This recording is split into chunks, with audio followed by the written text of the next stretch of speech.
Tournament recap for this weekend. Want to go over this pattern, everything that worked, didn't work, kind of let you guys know what I was doing, what I was throwing, lines, reels, rods, lures, all the good stuff that you guys want to know.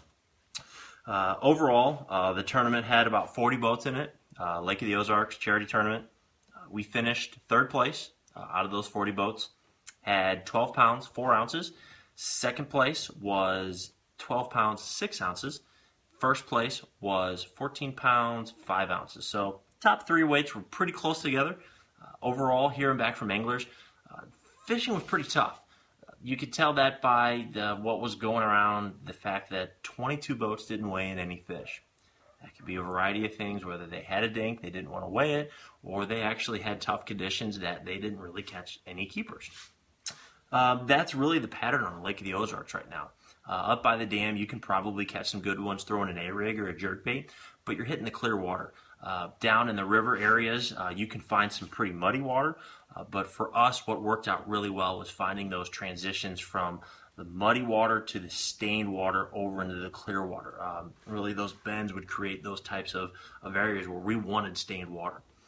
Did a little scanning on Friday, didn't have a lot of time to pre-practice, so I was going in kind of blind. My tournament partner, fortunately, was able to do some pre-fishing, came across a couple patterns, so we had a few ideas on where we wanted to go, what type of lures we wanted to fish.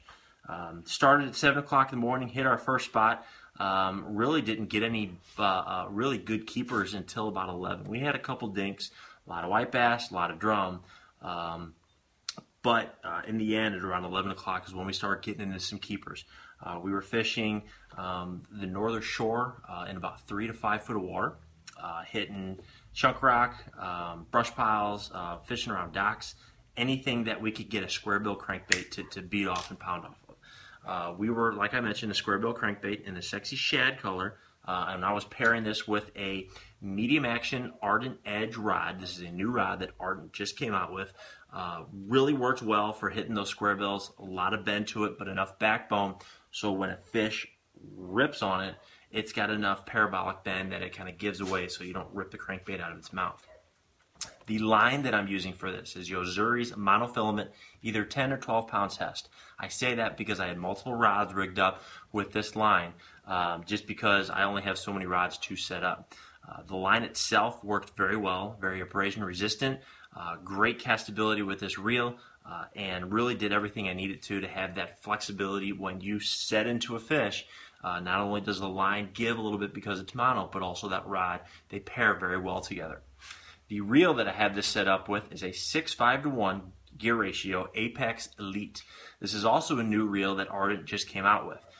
I tend to, on square bills, like to go with medium or higher gear ratios just because you really want to burn that through the cover, make sure it deflects really well. When it deflects, give it a quick pause. Most of the time, that's when the fish is going to be following it, and it'll take it.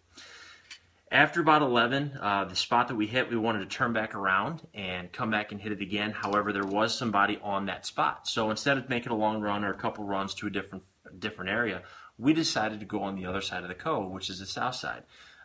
This area of the river channel was going west to east, east to west, so it's side by side. So we were first hitting the north side on the shallow banks. On the opposite side, the south side, was some bluff walls.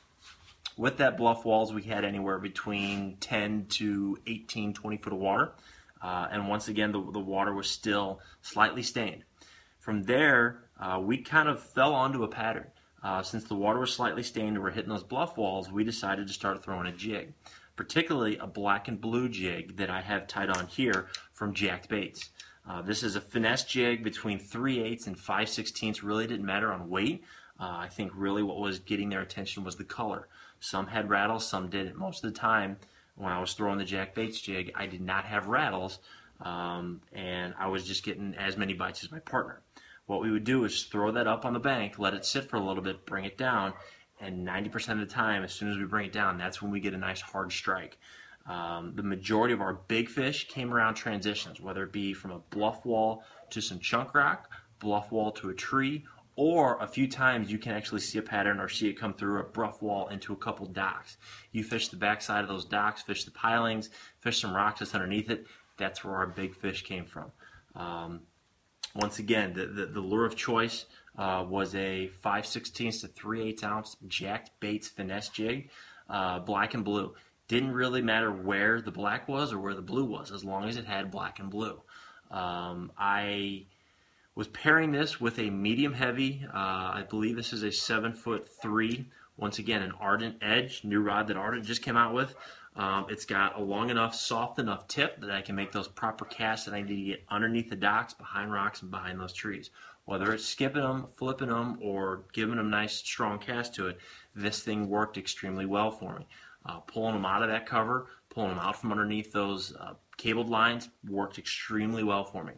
This time, what I was pairing it up with was a Yo-zuri hybrid line that they make. I don't know a whole enough about it. All I know, it's a nylon based with fluorocarbon exterior to it. This held up very well.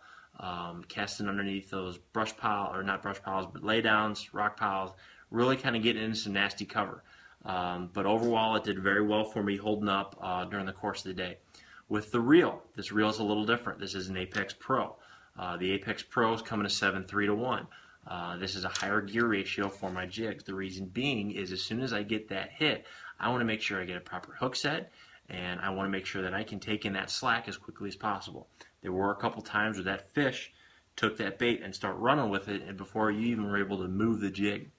So having that longer rod at a 7.3 and a higher gear ratio reel, you can pick up that slack and catch up to that fish a lot quicker. Now, the challenge is with this pattern that we found out. For every bass, or 2 or 3 bass that we would catch a drum. Now, in a tournament, getting a big bite like that is very, very, adrenaline rush. But once you find out it's a drum or carp or whatever it may be, it's a little disappointing. So the challenge was getting through the drum to try to get to the bass, and it just turned out being that every 3 bass we'd catch a drum. So my theory is we were kind of in that area where they were just feeding fish, and it doesn't matter what you catch as long as you catch a couple bass. So it ended up working out very well. Some of the other jigs that worked out well this weekend was a PB&J finesse jig from Jack Baits. Thursday was a little different. It was a little colder, a little overcast. A couple of my buddies caught about 20 pounds that day using that jig. Very beneficial for them. However, that color just didn't pan out, and we had to switch over to a black and blue. Everything else worked out outstanding. Boat ran great. Thanks to Lake of the Ozarks Mobile Marine. Got everything set up how I need to. Probably need to make a few adjustments on my prop. Do a couple different plug differential changes on my prop just to kind of help with the whole shot, help with some top end, get that stuff figured out. So probably next video that I do will be me playing with these plugs on the prop.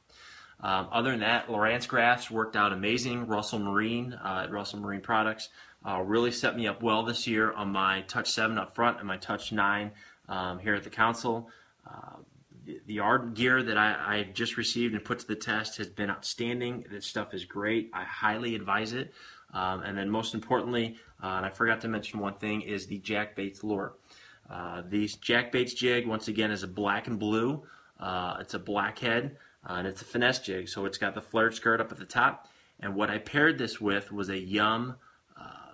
Most people just call them rodents or beavers. The mini beavers, not the large ones. You have this thing very compact and very small because it's a finesse jig. Pitching this thing anywhere and around cover near the shoreline in about inches of water, bringing it out in a couple feet, that's when they would just kill it. But overall, the tournament went very well. Very excited with the 3rd place finish. Great start to the season. Really, that's all I have for this video. So if you guys have any comments, questions, please feel free to visit my Facebook page, or please feel free to go to forrestoutdoors.com. Looking forward here to the next couple tournaments coming up here in April. In the meantime, I've got a couple other videos that I want to get together and knock out. So once again, if you guys have any questions or want to add any comments, please feel free. But visit my website at www.forrestoutdoors.com. Thank you very much, and we'll see you out in the water.